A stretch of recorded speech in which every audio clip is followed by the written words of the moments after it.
right, a very good afternoon to you and welcome to this special broadcast. We're coming to you live at this hour to bring you some very important information as to what is taking place at the National Toshaos Council Conference.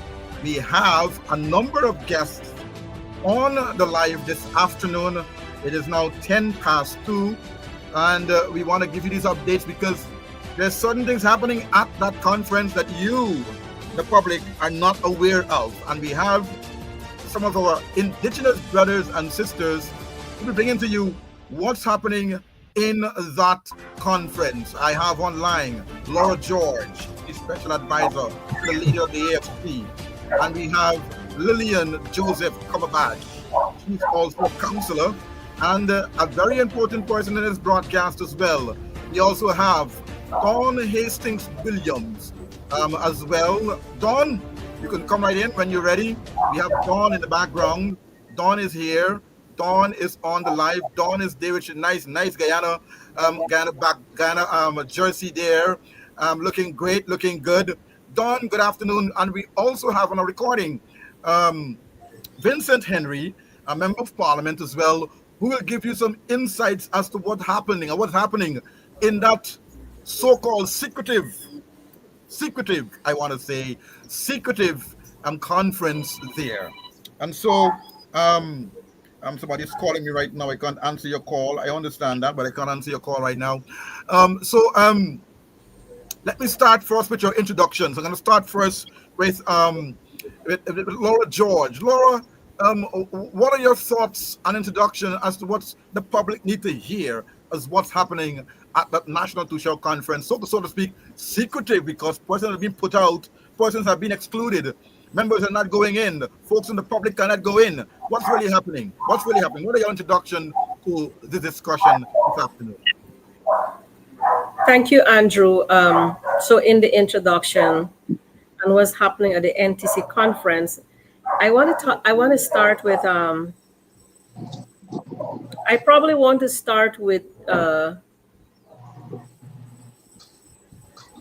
responding to, but not responding to, but being concerned at the remarks of the chairman of the National Toshaos Council. So you have some remarks to bring about the chairman of the National Toshaos Council. Yes, in relation to the opening and what's happening at the NTC conference, and really about what today means for the parents, relatives, and friends of 20 children that perished in the Madia fire in 2023. Today is the day, May 21, is the day that 19 of our girls went to bed. A boy, well, almost a toddler, went to bed with his mom. But the children were not with their parents. They were away from the parents and went to bed. Like any other day, perhaps, thinking that they would be safe and they would wake up to see the new day, go to school, and be with their friends, away from their parents, away from their homes. So the Madia dormitory, the dormitory of the Madia Secondary School was their second home.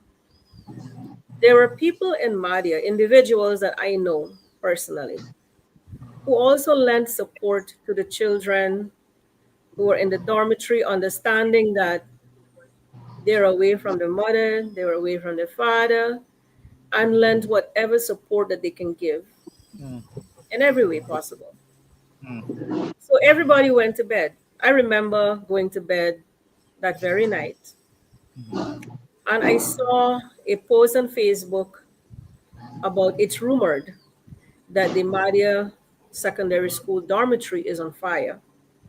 Good. So Don, hold on, Laura. So you're concerned about what's happening. What's the update on the National Toshaos Council? What's happening? What's the update on the dorms fire? And you have some other stuff you want to discuss. Yes, because what I'm saying is parents woke up. So parents woke up the next day. There were some parents who didn't even know that their children had perished overnight in that fire. Okay. Some who were close by rushed or were able to rush, but they couldn't rescue the children anymore. Mm. My point in saying all of this is the National Toshaos Conference is taking place, and the chair of the NTC, in his opening remarks, chides the media and calls on them to be more mature in the reporting and to report what's happening, what the real stories are. And I want to know which media or which article he was referring to that did not report on the real situations of what's happening. Because we know what's been happening every Thursday, where the media houses are chided for not praising the development, so to speak, but at the same time, disregarding that there are very real issues affecting the nation's children. We've had Adriana Young recently. And so, and other children who keep going missing. We don't even know if they find them properly. But the Madia fire really is what is important. I wanted to speak to, because here we are, parents still to seek justice, the state still to seek accountability.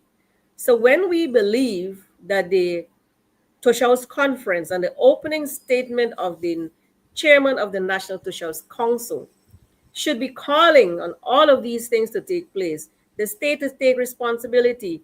Call on the NTC, the Toshaos and the communities to say, let's work together to make sure that nothing like this ever happens to our children.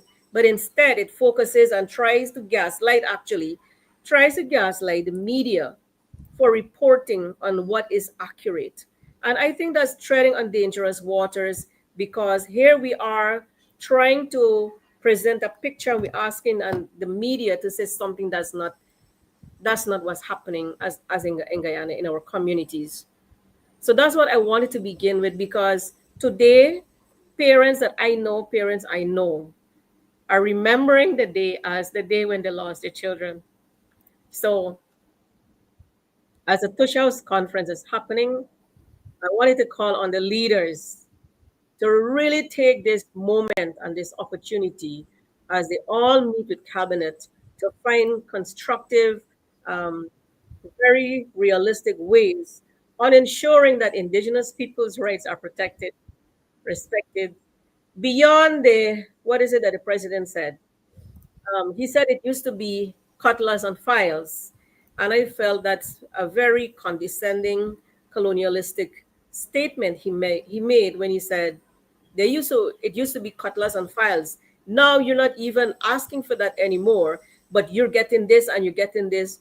And it was disrespectful, because it doesn't matter how much millions they give to communities, from carbon credits or presidential grants or all of these and all the grandstanding gestures that they're making, as long as our rights as citizens, as indigenous peoples, are not respected, it's going to be monies coming, projects being funded, um, ATVs, buses, and asphalt roads Mm. being made, but yet our rights, land rights, security, respect for access to equal education, health services. And I know we'll go into all of that.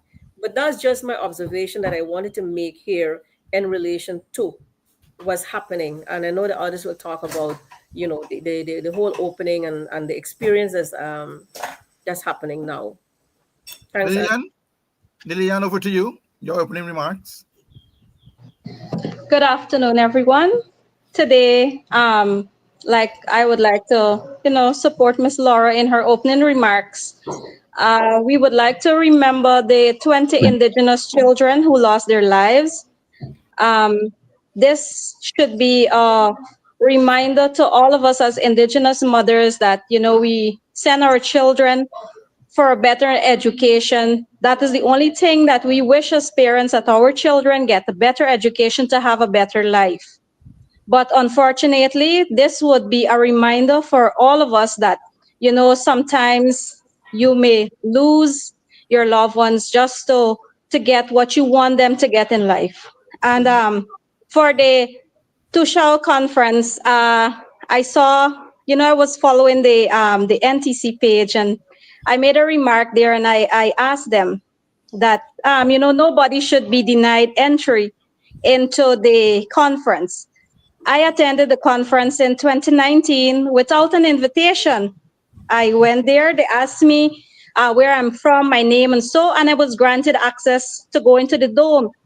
All they advised me that you can't, you could go, you could be an observer, but you can't speak, come out and try to rebut anything. You're going there to sit and to observe the NPC, and that is what I did.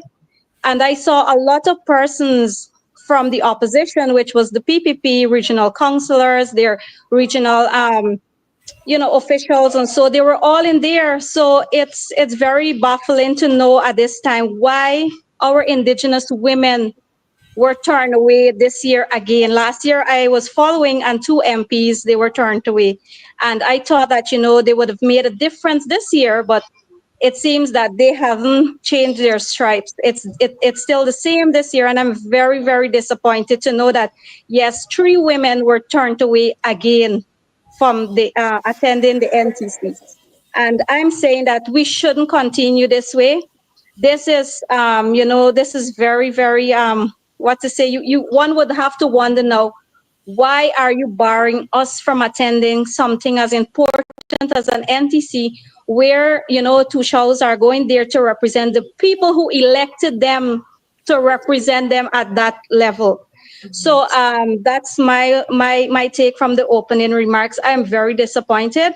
And if you want to portray this one Guyana, this one, everything that you are trying to portray, this is not the way it should go. This is not the road we should be going down, because you try to say so much about APNU AFC, what they did and what they didn't do. What I can tell you, that no indigenous persons were ever denied entry into the dome, or to sit and to listen to the indigenous people business.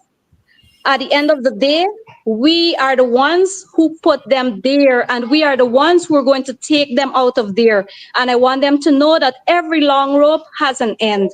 So that is my take on the opening of the whole conference. Thank you very much, Lillian. I have Dawn Hastings Williams. Dawn, where are you, Dawn? You can come right on. Dawn has a lot of experience in these matters as well. She's an MP, a former minister. Dawn, I mean, what are your thoughts, opening remarks on this whole NTC conference before we get into specifics? Let us talk about what are your opening remarks? Thank you, Andrew. Good afternoon to your viewers.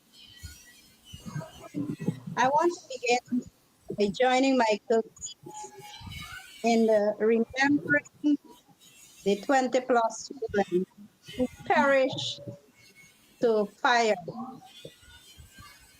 I remember going to my police about a week or 2 weeks after it happened. We met with the parents there, and it was a very sad moment. All the parents were asking for answers to their questions, and they need justice for their children. And so today I stand in solidarity with those parents and relatives, continue to seek justice. I also want to thank the parents of Juliana Young, not a young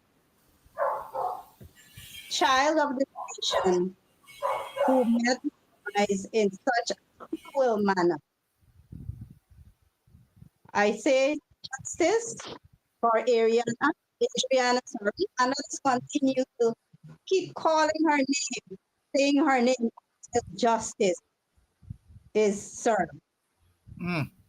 I hear you, yes, MP. Go ahead. On the National Toshaos Council, I want to quote the Cameroonian chapter 43, 3a. This is what it says. Public notice of the NTC or of its meetings should be announced, published at least one national newspaper. And this must be done at least 1 month in advance. B. B says allow Indians to attend its meeting. Now, based on that, the National Elections Council is with the same very Amendment Act 2006. And it's to promote governance, to strategize plans, programs, improve the quality of life of Indigenous brothers and sisters. And so far, my observation, I did not go in person, but I will go. And I'm making it clear that I will go and attend this National Toshaos Council before it is completed.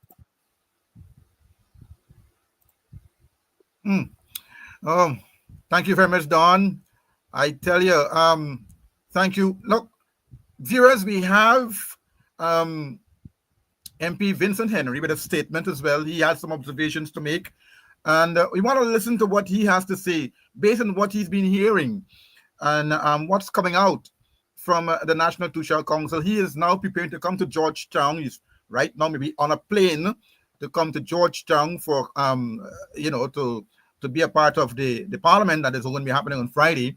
But before he leave Region 9, before he jump on that plane, he had some statements to make, and we want to bring you those statements right now as and what he has been observing and what is his thoughts on this conference. So members of the guest here on the phone with Vincent Henry, MP. Mr. MP, the National Toshaos Conference is taking place right now, and I'm sure that you would have gotten some information as to what is transpired or being transpired in there. What are some of the things you've been hearing on the ground so far? Well, let me start from the beginning.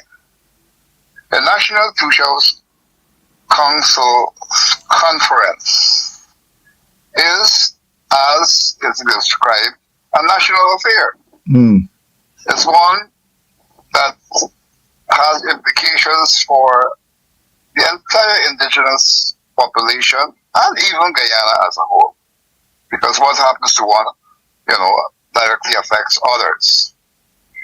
And what we have noticed is a continuation of the People's Progressive Party of non-inclusion.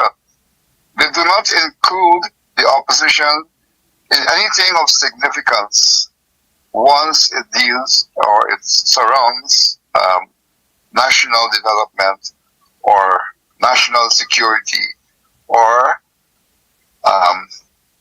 putting the indigenous people on the front burner. So what we have noticed, as usual, we were not invited. I wasn't invited. I am never invited to any national function. None. And sometimes you just walk in and sit down and everybody turns around and say, "Whoa, why is he here?" You see eyes watching you. Why are you there? And that is, to me, that is very wrong. It's disrespectful, and it is not what a true democracy is. But MP, if I may interject here, is there any law, is there any rule that says a member of the National Assembly is barred from going to sit down and listen to what's happening in the National Toshaos Council Conference? Is it a members club only, or is it that it is the affairs of the Amerindian people is being discussed and you have a right to be there? Well, in the first place, all MPs should have been invited, but they would say that they don't have the space or accommodation for them. So what should have happened is that all indigenous MPs should be invited, because when I look at Facebook and I see interactions happening there. I see MPs from the PPP side are all there. And last night somebody called me to say that not only MPs are there, but political activists of the PPP are there, and they are very busy. Did they give you in the names? conference. Did they give you names like who attended this the conference? Well, one name was given to me last night, and that is one Singh, Mrs. Singh, and I am told she's actively campaigning, and not only she's not the only one doing it. I'm told that the CEOs are also doing it. And if that is true, what I heard last night, then the PPP, then the National Toshaos Council has lost what it's truly for. It has now become a campaign scenario or setting for the People's Progressive Party. It has been hijacked by the PPP for campaign purposes. And you can see, listening to our dear chairman of the NTC, oh my, he doesn't hide it. He tries to, but yes, he can't help it but to show his support for the People's Progressive Party. Anybody who is elected to become chair of the NTC would know or should know that the NTC consists of people or leaders from right across the country who have different, belief in terms of who they want to support. And he should respect that. But, so to be outright and, forcing your way to tell the Toshaos that they should support the PPP, and that's totally wrong. And then I had to make a Facebook post this morning because I didn't hear it. Somebody posted it, and then I heard it when he was mentioning that telling in his move to support the PPP internationally, he was saying that we are no longer dumb anymore. It means the indigenous people are no longer dumb anymore. So in other words, he's saying that our ancestors were dumb. And today we are not dumb. Any leader elected by the people, insult our intelligence and insult our forefathers. That is something we don't do. We shouldn't do it.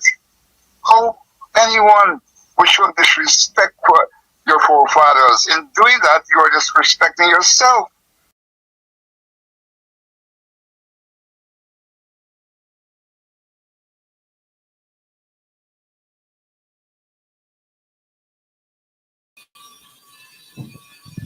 Andrew, you're muted.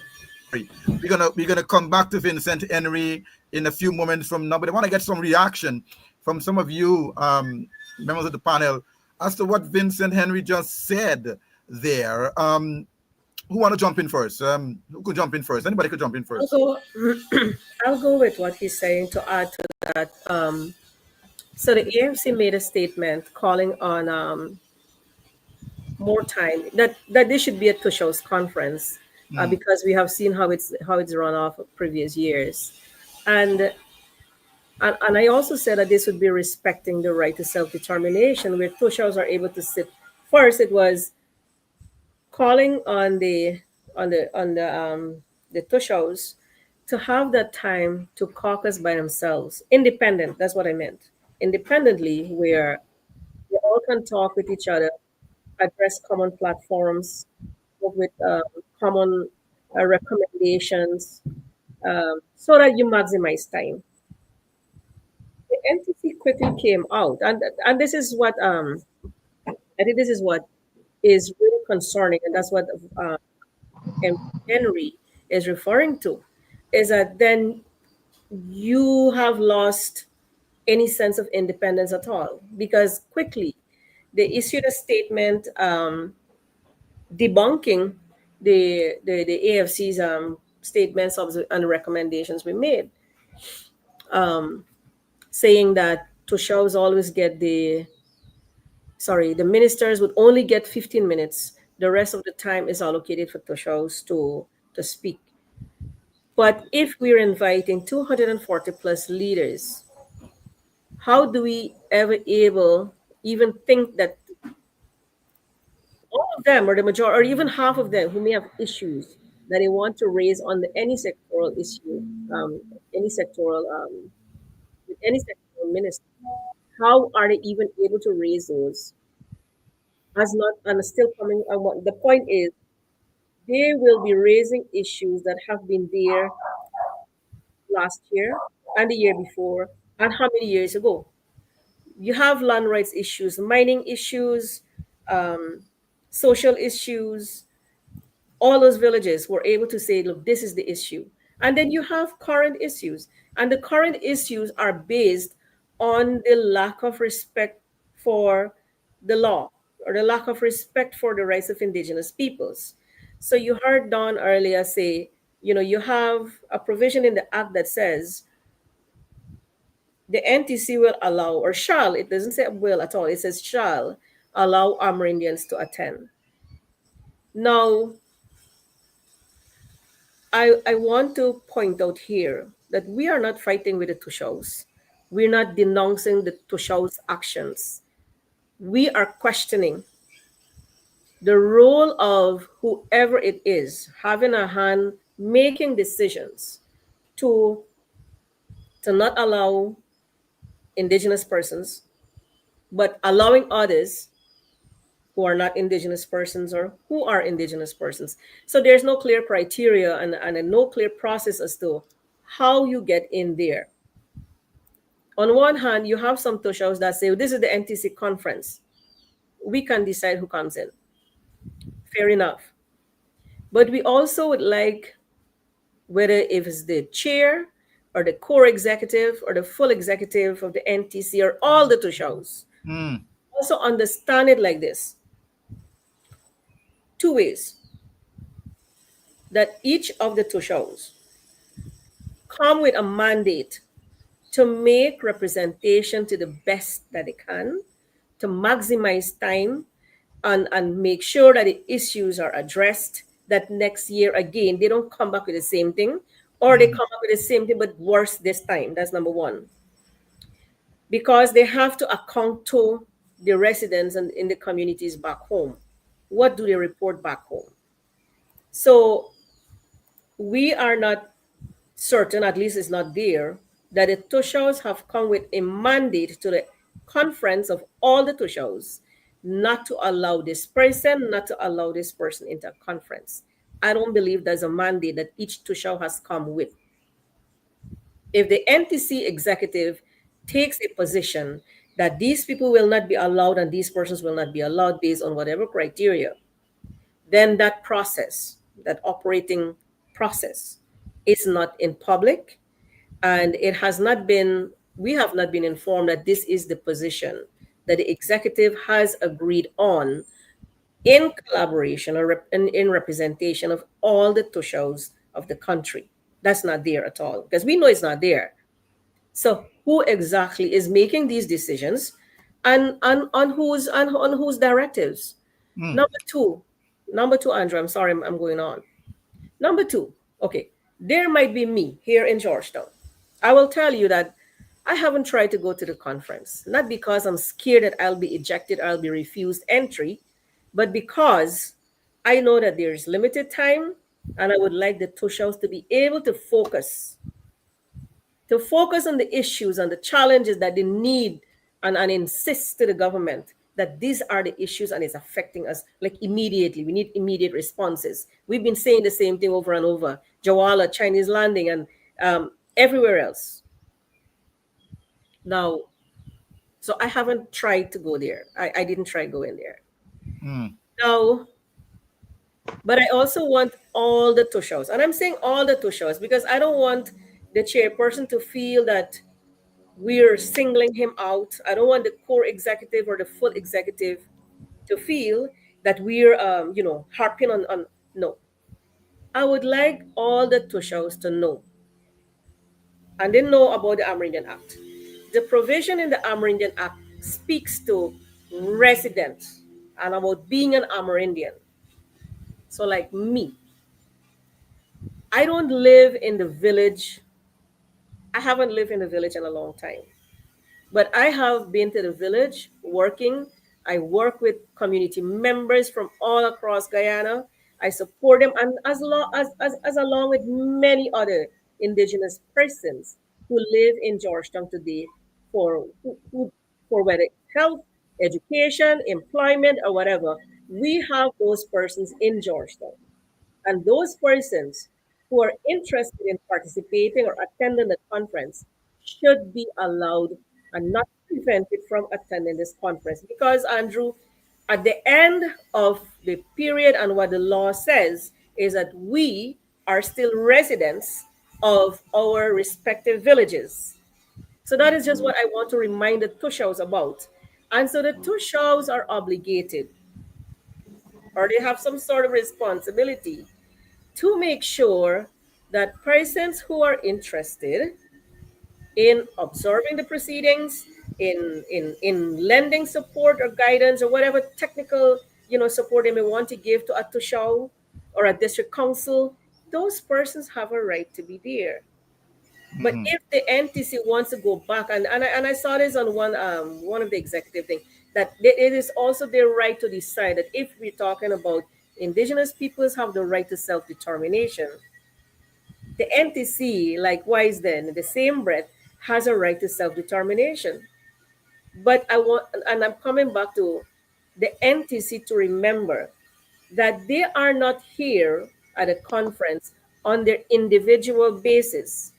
They are here with a mandate from indigenous peoples in the respective communities throughout Guyana. So we need to act likewise. That's what I wanted to say. Mm. All right. Dawn, Lillian, you want to jump in there? The NTC proper supposed to be discussing Amerindian issues that are affecting Amerindians or indigenous people, but not necessarily having a government control and a government demand and a government monopolization and propagandization of the conference. Um, Anybody could jump in there. What should the conference be discussing every time they meet as two shows? Anybody could jump in. All right, let me comment here, Andrew. I want to read part that I read from our I'm getting usually some allow Dawn. Maybe your fan is on and I'm getting some. Your mic is coming in and coming out. I'm not hearing you clearly. But I don't know if you could adjust your mic and I'm not hearing you clearly. It's coming in and coming out. But go ahead. Go ahead. How are you hearing me now? I'm hearing you. Go ahead. Yes, I was saying earlier, quoting from the Amerindian Act, it says allows Amerindian to attend its meeting. I am Kapombashi, Akawayobashi. I can go to attend National Social Council meeting to observe, as it was done previously under the previous administration. I think Lillian mentioned it. None other than Mrs. Smith was there, comfortably sitting in the dome. Nobody put her out, Mm-hmm. and many more. All the regional chairmen, regional executive officers, they were all there. And how come now? There was never a link shared for registration to take place in advance for NTC. Nobody published the process of how it should be done. But I attended, and I know that when you reach there, you go register your name, and then you go and sit peacefully, listen to what is being said, and nobody disturb you. I have an experience when I went last year. And when I tried to get into the dome, the persons came and told me, MP, you're not allowed, you cannot go in there. You can go and sit with the RVs in the room and watch it on a big screen. I smiled. I said, okay, if I'm not welcome, then I'm going to leave and to one of the media houses. When I said that, one of our colleagues came, he said, Mr. Hastings, come, we'll find a seat for you in the dome. I went in. Now, that shouldn't be allowed any MP who is a representative of his or her constituency. And more so in my rights as Indian, I should be allowed free and anybody else Mm. who are Amerindians or Amerindian DC. Mm. And Lillian? so Oh, go ahead, Don. we must not use the Amerindian Act when it is convenient to you. It must be used across the board. And so I want to say to the National Toshaos Council that your mandate is to advocate. Your mandate is to advocate for a change, to unshackle our people from dependency and advocate for development with dignity. Mm.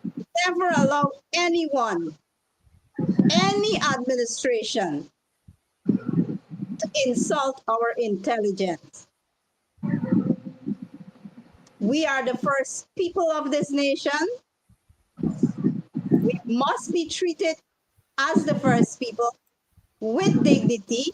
And when opportunities like NTC comes around, which comes around every 2 years, we must make maximum use of this time and this opportunity to voice the concerns of our people. And we must not rest until solutions are found for these issues. Mm. Lillian, I know that you have some thoughts as well. Go right ahead. Well, from looking at a few of the lives that I saw on the NTC,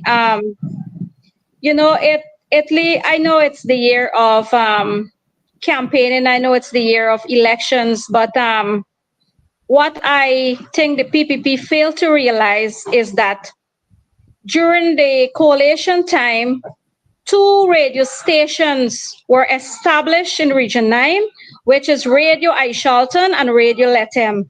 A number of remote internet access was given to villages across Region 9. So you coming here to do your presentations, you going to the dome to do your presentation based on lies that the APNU AFC did nothing for you. It would just leave me to wonder and to just see the level of lies that you build your political party on. You say that, we didn't do this, we didn't do that. I say we because we are indigenous people. We see the development. Yes, we welcome any development that would benefit our people. But you come in to blatantly lie to the people. We know better. And as the NTC chair would say, I would like to use back his words. No longer are we dumb. Well, yes, Mr. NTC chair, Mr. John, no longer are we dumb because you know why? No, gone are those days where we would have to wait for newspapers to have access to them, like 2 months or 2 months old papers or a month old papers. We now have access to Wi-Fi. We now have access to the radio stations, and we can tell you what we saw and what we are seeing going on in our villages. So I don't know why you come here to lie. And for Region 9, you paint such a glorious picture of Region 9. Or Region 9 have this and Region 9 have that. Yes, the health sector is there, it's thriving. But can you say to me, why are there still patients being referred to Bovista, Brazil there? If you say that you have the best healthcare system for Region 9, why is these things still happening? Why are still there reports of pregnant mothers losing their children because why they don't have access to a timely ambulance? Why are these things happening? You need to come to with the truth. We, the indigenous people, we're following. We know what is happening. Gone are those days when you could have lied to us. You can come to lie, but you'd be lying to yourself because no longer are we going to stick to those things that you're telling us. So I'm also seeing something that the VP Barjack Dio is saying that he can, which minister said that indigenous people are greedy for their land. Yes, I don't agree with this statement. This is my opinion. I don't agree with it because number one, indigenous people are connected to their lands. Their lands mean so much to them. But can you tell me why the Minister of Amerindians Affairs, when she had a meeting in St. Ignatius Village, when persons ask her about land extension for their village, her remarks to them was, land do not grow. So you mean to tell me, yes, there is a difference. You condemning whatever the past minister said, but you can stand up also to tell the people when they ask you a simple thing of their land extension that land do not grow. Well, yes, Mr. Minister, we're listening to you too. Land do not grow. And you know that as indigenous people, our land means so much to us. It's our way of life. This is where we get our food from, our water source, and so much more to survive. This is what we depend on. And your remarks also should be condemned because indeed land don't grow. That is what you think, but it means a lot to us. So what I would like you to do is to start speaking the truth. Give Jack his jacket. As much as I condemn what the past minister said, I condemn what you also said to the people. So you get it straight too. And as I said, we have more access to information now. Gone are those days, and you can't fool us anymore. So this is what I would like everybody to know. And I would like to let all the indigenous people know that gone are those days where you can't speak up. I think now is the time if you see something wrong, something is happening in your village, or something that you're not satisfied with the service that this one Guyana government boasts so much about, and you know that this is not the truth, speak out. Because this is the only way people can know that what is exactly happening. And you boast about so much on infrastructure. Yes, you boast millions spent on the infrastructure, but are these infrastructure long-lasting infrastructure? Are these infrastructure proper infrastructure for us, the indigenous people? I need you to answer these questions to us.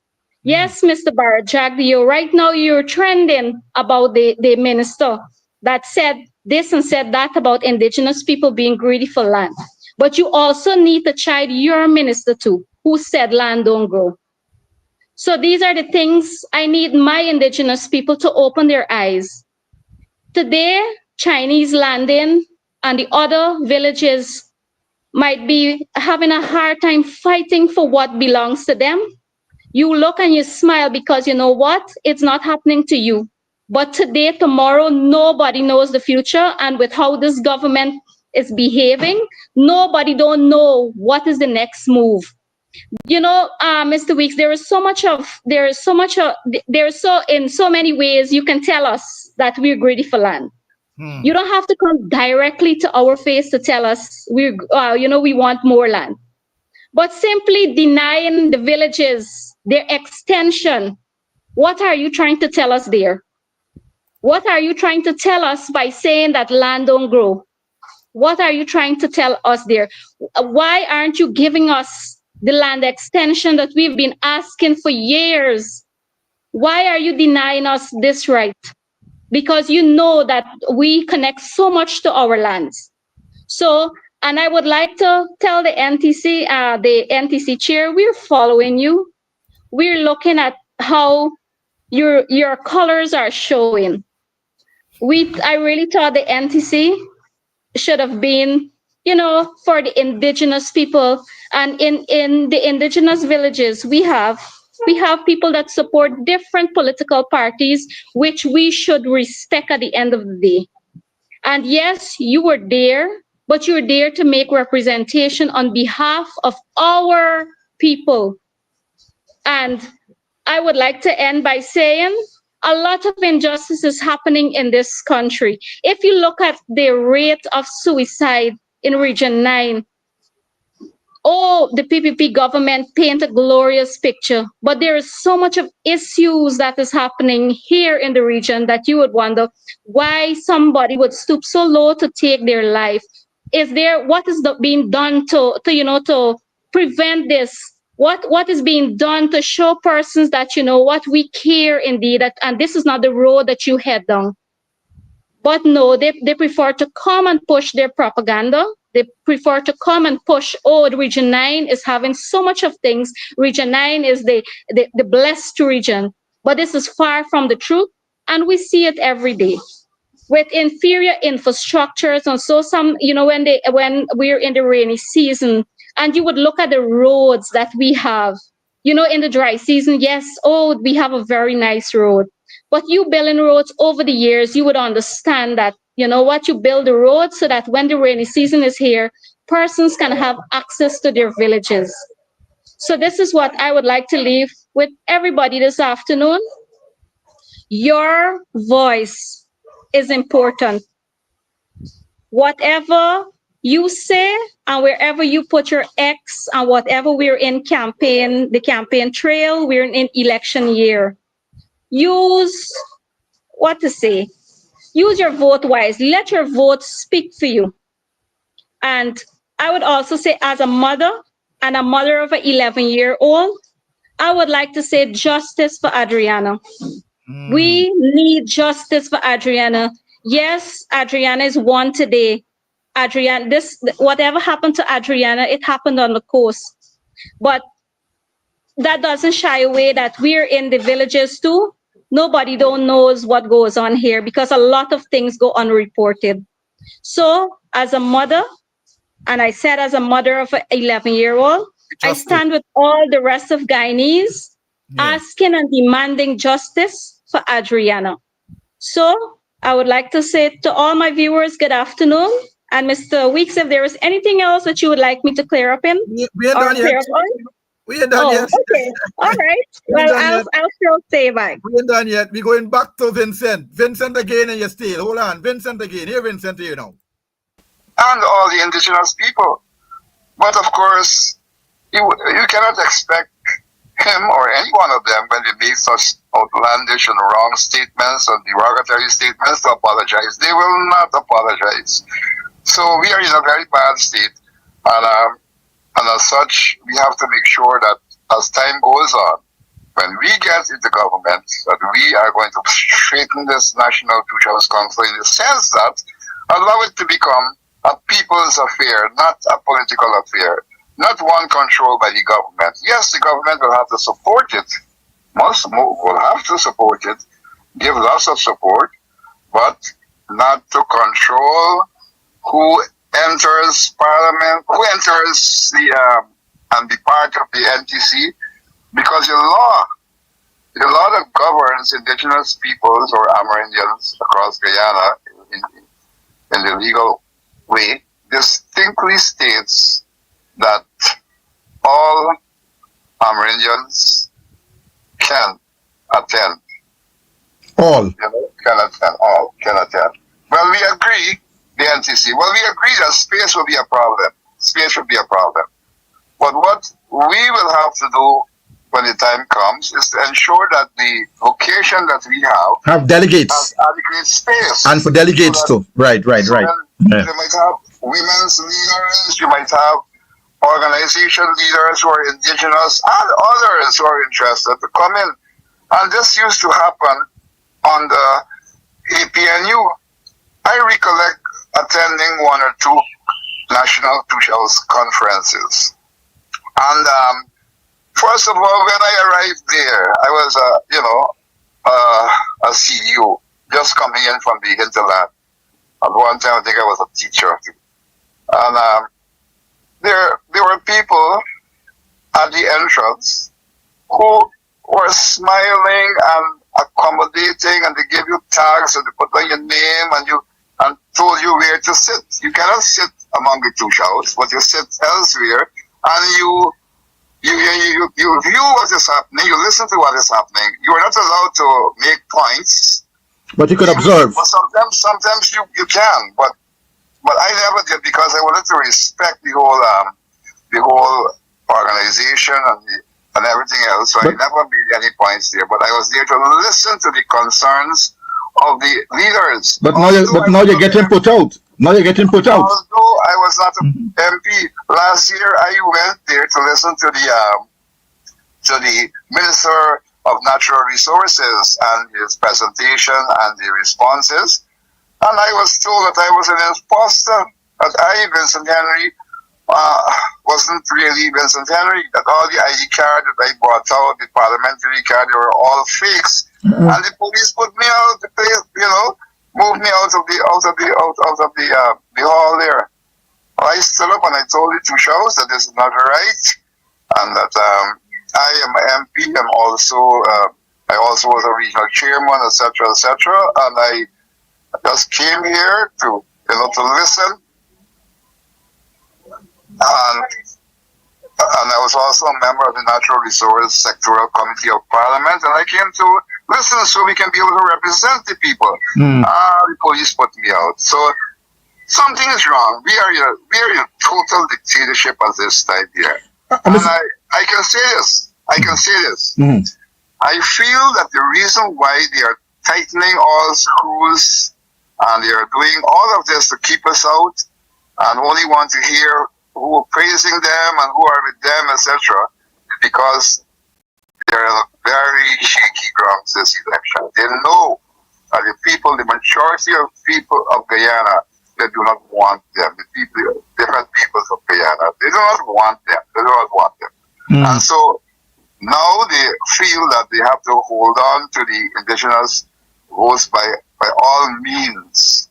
But the people of the indigenous peoples of Guyana are people who now are onto the internet, they're onto Facebook, and they can be able to make decisions for themselves.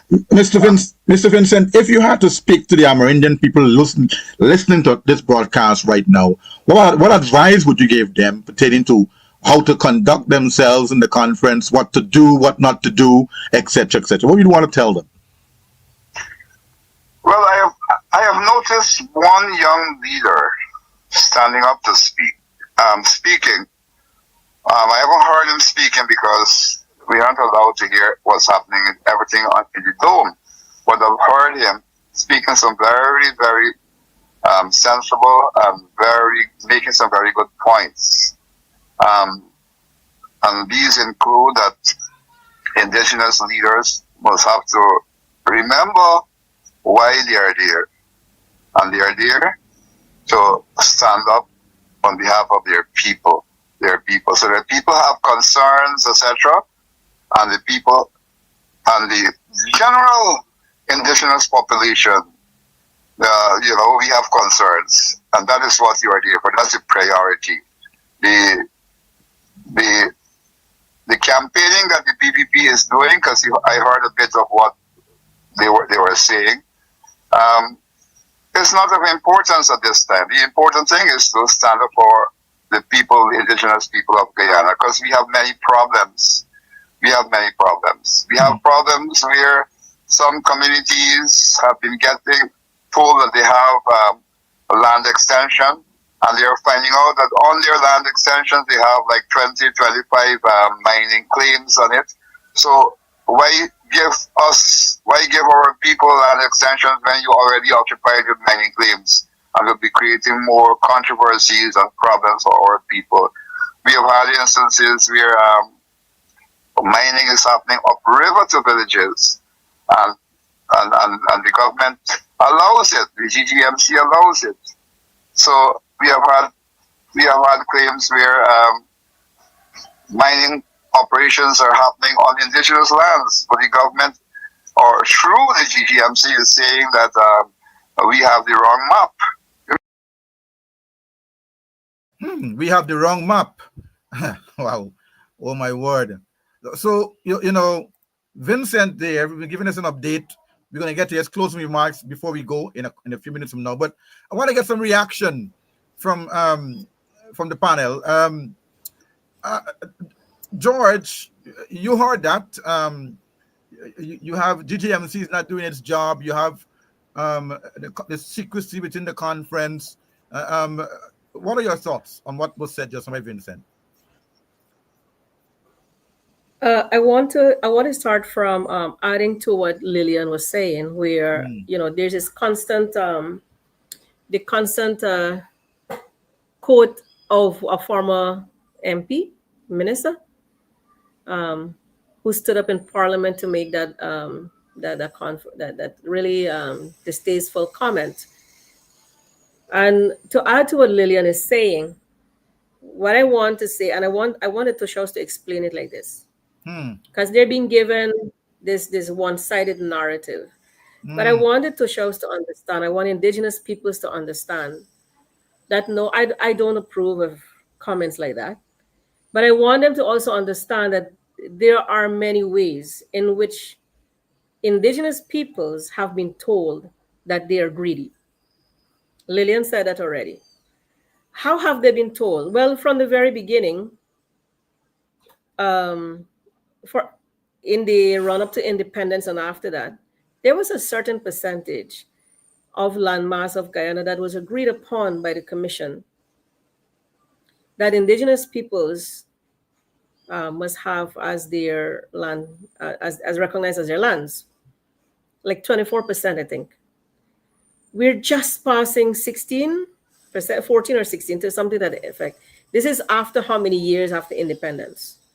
So the state and with the successive political administrations carrying it out like that, delaying it in whatever means they can, has been the way Indigenous peoples have been told, where you want so much of land for. Ministers under the PPP have told communities what you, or asked them or telling them, what do you want so much land for? It's bigger than Barbados. What do you want so much of land for? Where are we going to put other Guyanese? They have right. The vice president, who likes to repeat other people, doesn't repeat himself, but is in the press. And there's a link to all his news that he has said the PPP's position is that Indigenous people's lands will be no more than this. So tell me if you are better or in all of these things. Because we're not asking, we don't want the Toshaos to hear hours of diatribe of comparison from how long and all of this. The same things they said last year and the year before and the year before is repeated today for this week. It's disrespectful to the Toshaos, it's disrespectful to Indigenous peoples, because time is of essence. If they're all here for the week, they have the right to have the time as the Toshaos to really be able to raise these concerns, look for resolutions and all of this. But it's not happening. You have, well, you probably had the president. Yes, he might be the president of Guyana, but it doesn't give you the right to take up more than an hour presentation to the Toshaos, which was largely a campaign language. The vice president's presentation, the vice president's presentation was another campaign language, talking about what the PNC used to do. Many of the Toshaos were not even born during that time. And history is important to know. History is always, always important to know. But we need to present history in the way that we are able to formulate our plans going forward. Because as it is right now, when the vice president says, at one time under the PNC, you were jailed. Imagine you could not even eat freely. You were jailed for what you have in your pot or what was in the pot. But today, and this is where the case of Adriana Young, the name is there. What has happened is that her case has highlighted that there is lack of systems, there is no respect for safety and protection of the citizens, because today you can actually be jailed for talking with someone, for having a private conversation, and you can be deemed a terrorist, regardless of whether it was true, it was not. But that is a situation today. And I want indigenous peoples to know about these things. Because, but coming back again, it is wrong to present narrative that is biased, to present narrative that is not true, or to present um, these these illusions where you have, as Vincent also said, you giving out land titles or extensions or certificates of titles every year according to you. The APNU didn't do it, but you are not lending credit to a process that APNU worked, the APNU AFC worked. Because I noticed, because I was in meetings as APA then, sitting at a table to say, look, we need to have a process in place, a system in place that works for indigenous peoples, because it's disrespectful issuing land titles or certificate of titles to communities, indigenous peoples, knowing fully well those lands are also owned by legal owners who are not indigenous peoples, who are not there with the consent of indigenous peoples. So when they receive the land title or the certificate of titles, what they receive is that all of this belongs to you, save and accept. Not this. This one here, held by other people legally, is not yours. And then they go to say, if they are not satisfied, they can go to the courts. Our indigenous peoples should never have to go to court for land rights. So when the PPP wants to say the APNU FC was this, and they take time with that, plus you're campaigning. And I wanted Toshaos to understand this as well.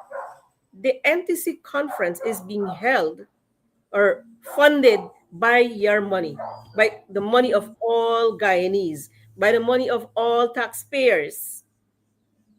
So to have campaign mode and campaign language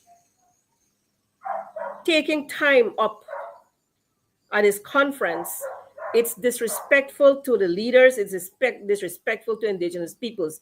This is not a campaign for you. This is not PPP's money funding the conference. It is not PPP's money funding carbon credits projects. It is not PPP's money funding projects that are given out under the presidential grants. It is not PPP's money. It's not. All the resources that we have belong to all of us. Whatever financing we get from the sale or for the use of our resources is ours. So not one party must feel they have the right to make indigenous people feel like they're doing them a favor. They're not doing them a favor. Any political party that's in office is obligated to make sure that you take actions for the best welfare of the people, citizens of this country. And that's what I want indigenous peoples to know.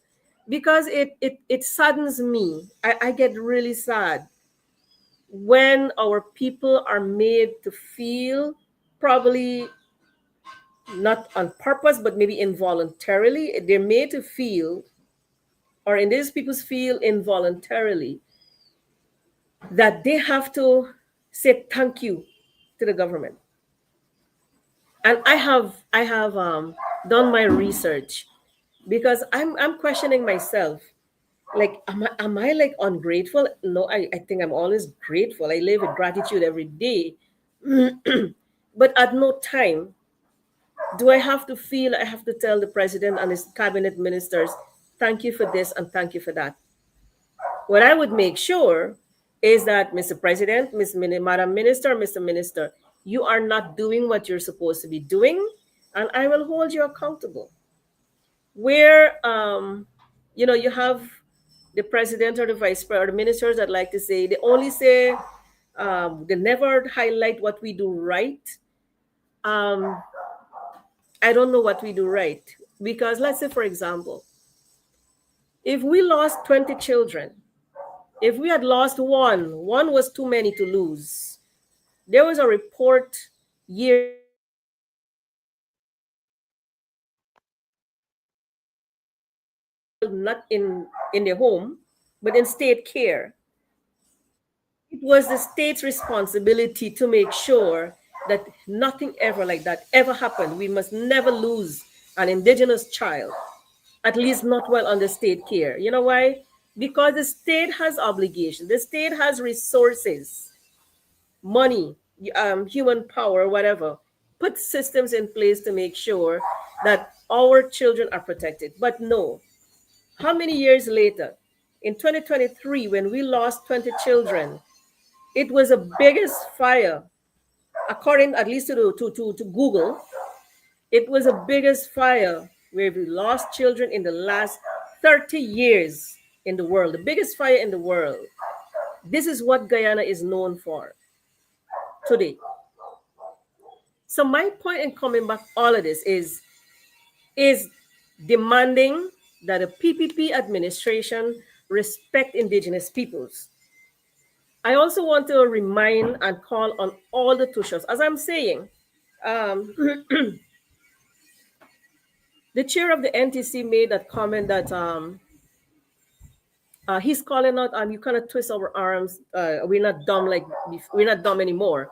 No, indigenous peoples have never been dumb. We may not speak English, we may not speak this language, we may not know certain things. It doesn't mean that we're dumb. Indigenous peoples have thrived for generations, from time immemorial, without formal education. And maybe this formal education, the approach, the curriculum, and everything else probably needs to be revisited. And that has been my recommendation as well. The education approach, curriculum, the content needs to be taught to Guyanese to empower them, to empower all cities, our children, that when they're growing and they become young people and adults, they must never have to feel they feel obligated to say thank you. They must never feel that they're scared to speak. They must never feel that they're scared to speak. They must know that they are citizens and are deserving of respect. So that's what that's what I want to say. And I want to go back. Where I come from, the Akawais and the Arakunas, our elders, many who have passed on now, our elders who didn't go to primary school, who didn't go to high school or nothing. They didn't even know English properly. But you know what? They were never scared to speak. They challenge anybody who tried to tell them that, well, your land application is this, or you have to apply for land. It's like, I cannot apply for my own land. Those are the kinds of empowerment that I think we need to insist on and encourage our leaders. And probably I'm raising my voice. Apologies. I don't want the Toshaos to feel quarreling with them. But I really just want to remind our leaders. I remind our communities throughout that you have the right to speak. You have the right to speak up. And whichever political party you want to support is your right. But I always say this in communities is always remember that when you have voted, that is the power of your vote. The power of your vote is your voice. You also have the right to speak and hold the people that you have voted for accountable. And accountability is a word that is a whole concept that we seem to want to escape from. And instead of accepting that there are many things that need to be put in place, systemic corruption or whatever that needs to be put in place, we don't want to accept that. We have seen leaders who try to gaslight others instead. So you will find them calling out maybe the APA. Oh, don't listen to them, they're up no arm. Or don't listen to the APA because they're They have to say these things to try to get funds. But are calling out the media houses. But we're talking about very truthful situations that needs to be addressed. That's ongoing every day, every year, the continued violations that we experience. So that's what we need to continue talking about. And as I said, Mhm.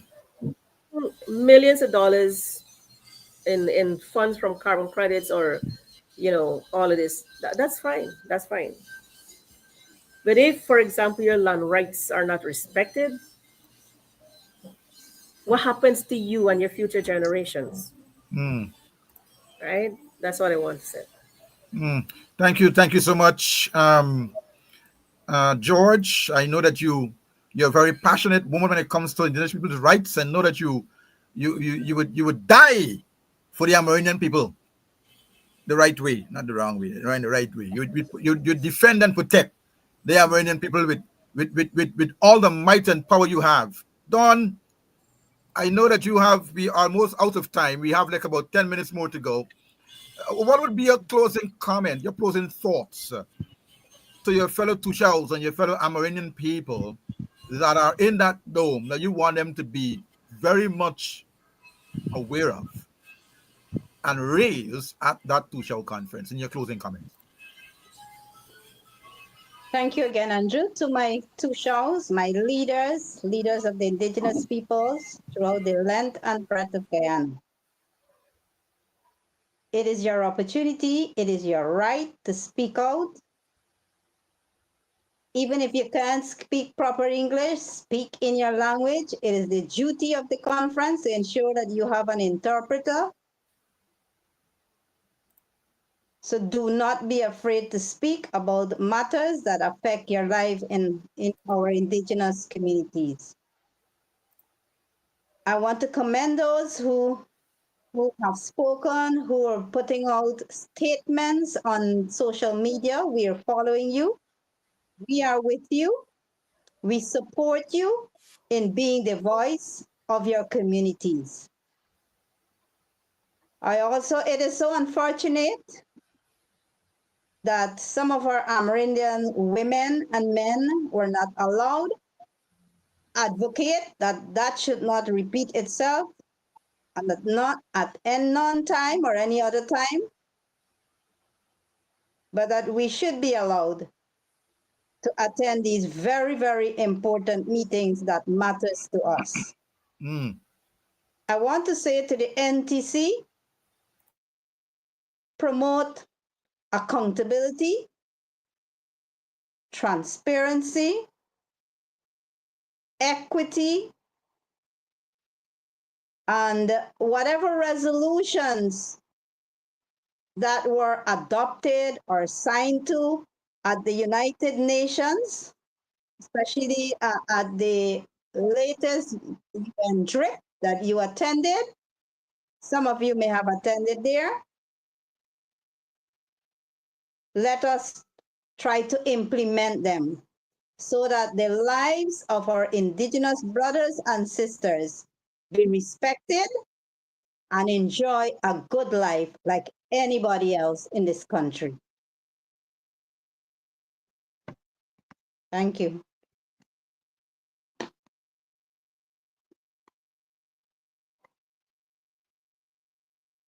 You're muted, Andrew. Yeah, thank you so much. Thank you so much, Dawn, for your comments and your statements. I want to, you know, ask you to keep watching, keep listening, because we're going to come back right here on Sunday morning to give an update on the close of the conference. What are some of the recommendations of the conference that you may have heard coming out from that Toshao Council Day conference, which will end on Friday. Friday also is Parliament. Uh, where is okay, we're gonna go back. We're gonna go back and get Mr. Vincent Henry closing comments, and then we're gonna come when you come back and close with Lillian. Here's Vincent again in his closing comments on what he thinks needs to be done at that conference at the Architect Conference Center. Here is Mr. Vincent again. Henry, the Honorable MP. These are the kind of things. And we have also had a distinct case in Parliament where the government tried to pass a bill, single windows bill. That name doesn't reflect what they were trying to do. What they were trying to do is to take over all indigenous lands and to make decisions by law on what happens in our land. So even our Toshaos and councils and the people would not have what you call FPIC before activities happen on their lands. That is what the PPP is doing, apart from more, which I cannot tell you now is too long. So stand up, my dear brothers and sisters. Stand up for ourselves. Stand up for our lands. Our lands, the PPP want our lands. They would do all sorts of gymnastics to make sure they get our lands, and including what they did lately when they passed the Petroleum Activities Bill, where we have no say in terms of petroleum activities on our land. The government has all the say, all the say.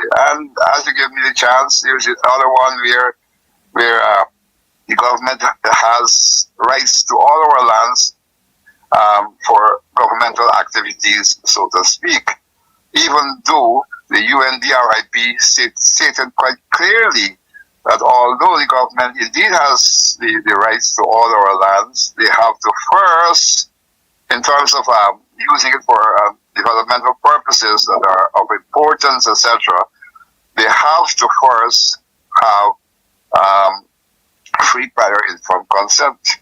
And the people must have the right to move back into the land if they have to. So the government is not thinking about our rights. They don't care about our rights. They're against us in terms of our rights. And our rights are so important because if we do not have indigenous people's rights, we can no longer be indigenous peoples. And we would end up like, other Guyanese having to live on a little piece of land, and I'm calling it our home. How will we survive? We are accustomed to surviving on and off the land, and the rivers and the streams that are in our land. That's how we live. You will be creating a kind of a cultural genocide if you take away our lands, or if you allow these laws that are being passed by a slim majority to control our lands. So that is why I'm saying that the time is coming for elections, and we have to vote out the People's Progressive Party.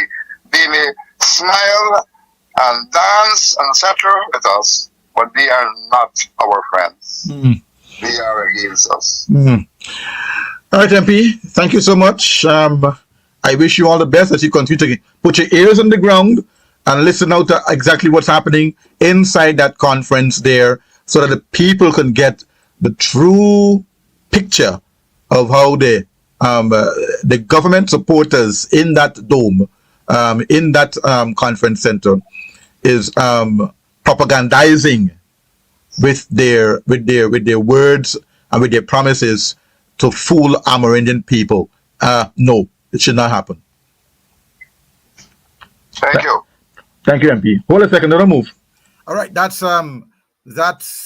MP Vincent Henry. We're gonna jump right over to Lillian in our closing comments, thoughts that you want to share, what you just heard, maybe as well. Lillian. Hi, Mr. Weeks. I'm here again. As I continue to say, and you can, as you listen to the speakers of today, the main issue is the lands. Our lands mean a lot to us. Our foreparents depend on the lands, and I know for sure our future generations will also benefit of the lands.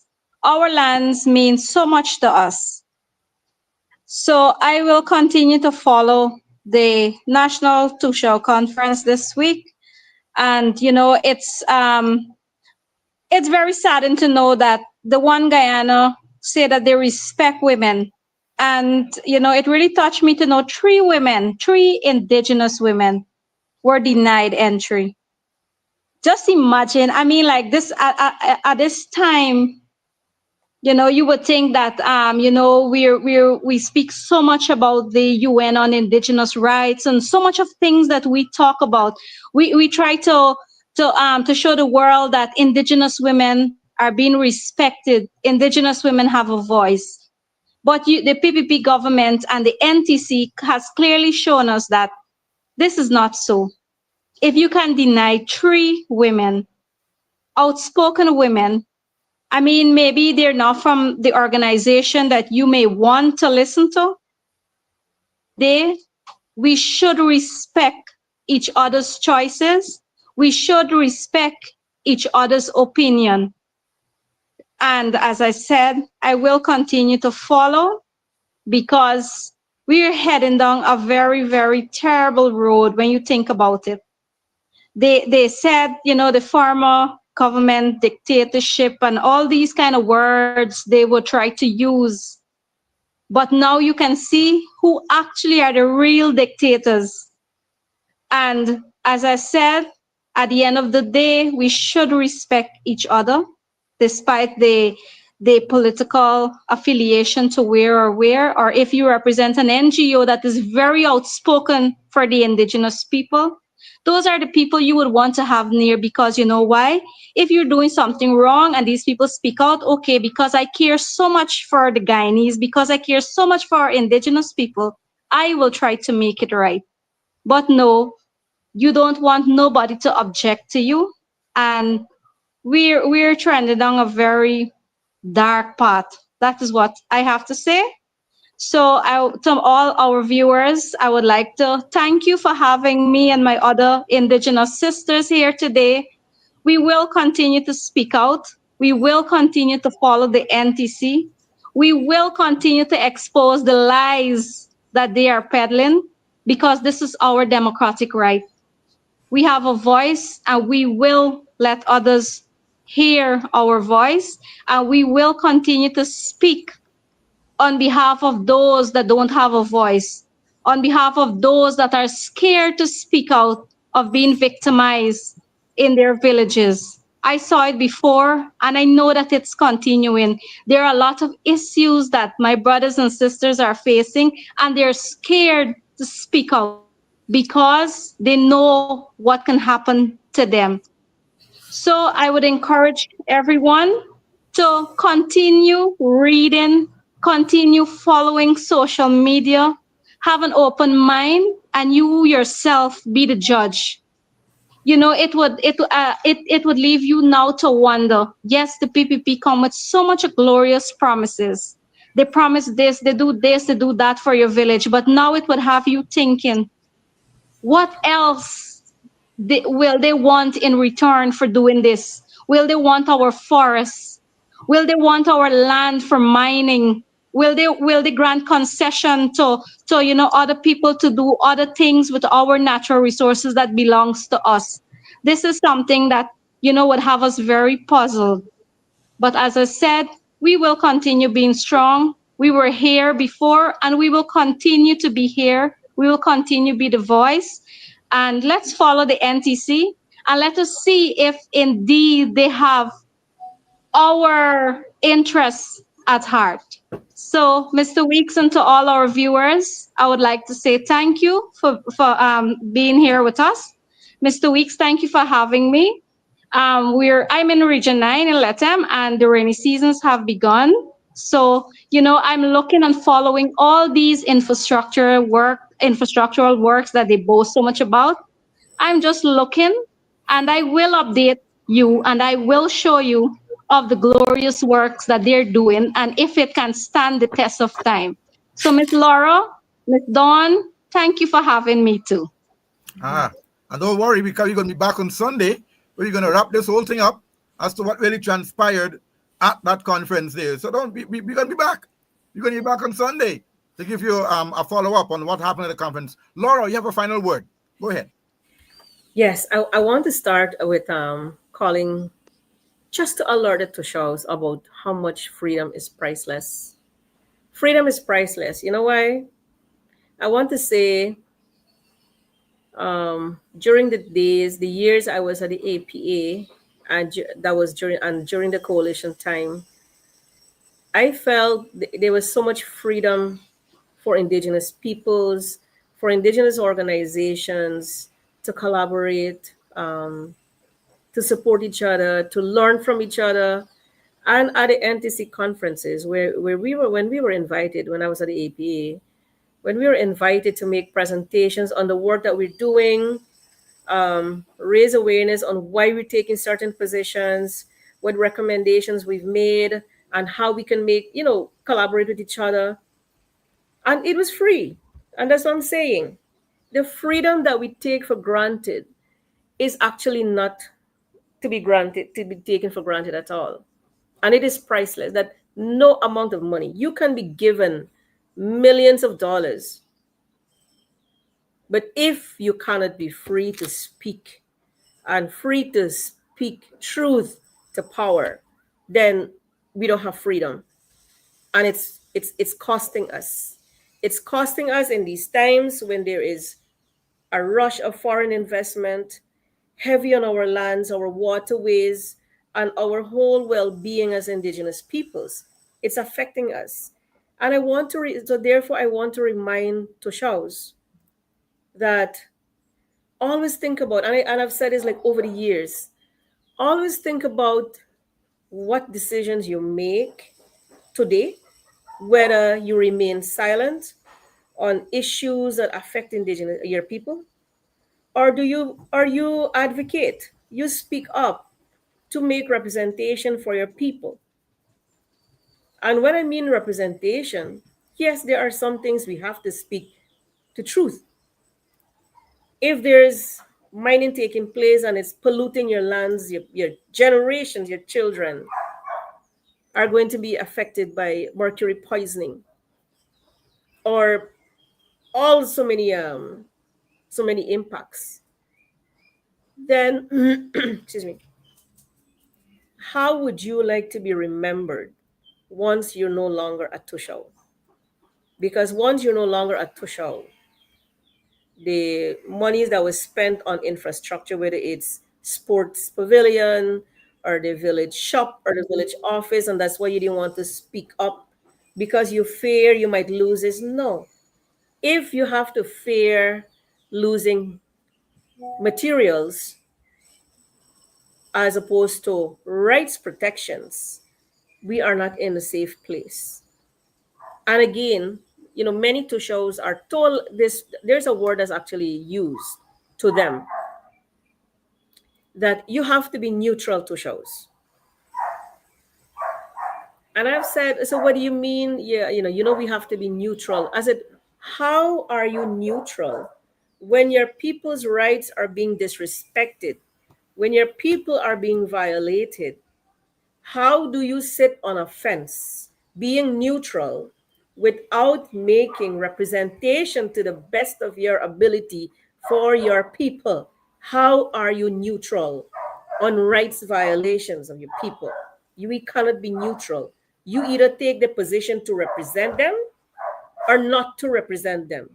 But also know, as I said, when you are no longer Tushao, would you be able to hold your head high with pride and tell yourself and that the people respect you wherever you go? Because it follows you. It follows you. I have seen this. And we don't want legacies to be left like that by our leaders, because I do believe that we have two shows with very good intentions. They may, and Don said earlier, they may not be able to articulate it in the way that they want to say it, because English is not our first language. English is not my first language. I can talk Akawai to people, leaders who want to say something in Akawai. I can tell the president what I want to say in Akawai, but he wouldn't understand. And even if I do speak English, it may be in a way that I'm not able to say it effectively the way I would say it in my language. And I know it's the same. It's similar for many, many leaders going to conferences. So these are different, things. But in the end, Toshaos, I was saying earlier, our leaders who had never been to school spoke fearlessly, and they were consistent in their advocacy. And we have to be the ones that make them proud for creating those pathways for us, that we're able to have these spaces, therefore make good use of it. And I want to wish them the best for the rest of the week.